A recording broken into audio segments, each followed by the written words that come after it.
अभी supreme court का आया फैसला, कांग्रेस विधायक की हुई बड़ी जीत। कर्नाटक के श्रृंगेरी विधानसभा क्षेत्र के चुनावी नतीजों को लेकर सुप्रीम कोर्ट ने एक बहुत ही बड़ा और अहम फैसला सुनाया है।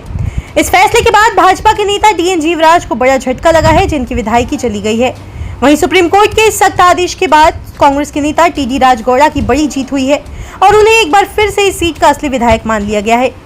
दरअसल उच्च न्यायालय के आदेश के खिलाफ सुप्रीम कोर्ट में अपनी अपील दायर करते हुए कांग्रेस नेता TD राजगौड़ा ने चुनाव अधिकारी यानी रिटर्निंग ऑफिसर की पूरी प्रक्रिया पर ही सवाल खड़े कर दिए। इस पूरे मामले की सुनवाई जस्टिस संजय कुमार और जस्टिस के विनोद चंद्रन की बेंच कर रही थी।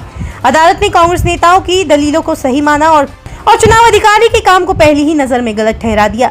जजों ने टिप्पणी करते हुए कहा कि जो पोस्टल बैलेट पहले ही वैध यानी सही साबित हो चुके हैं, उन्हें दोबारा जांच करने का कोई सवाल ही पैदा नहीं होता है।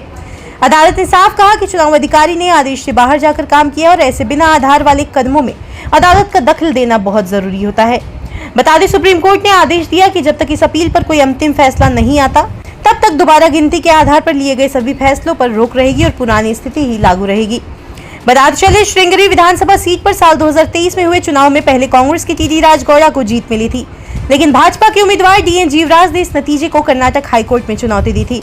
कर्नाटक के आदेश के बाद 2 मई 2026 को वोटों की गिनती हुई, जिसमें TD राजगौड़ा के पक्ष में पड़े कई वोटों को अमान्य यानी रद्द कर दिया गया। इसके बाद 3 मई 2026 को भाजपा के DN जीवराज को 52 वोटों के अंतर से जीता हुआ घोषित कर दिया गया। वहीं इसी पूरी प्रक्रिया और चुनाव अधिकारी के काम के खिलाफ कांग्रेस नेता ने सुप्रीम कोर्ट का दरवाजा खटखटाया था, जहां से उन्हें अब बड़ी राहत हासिल हुई है।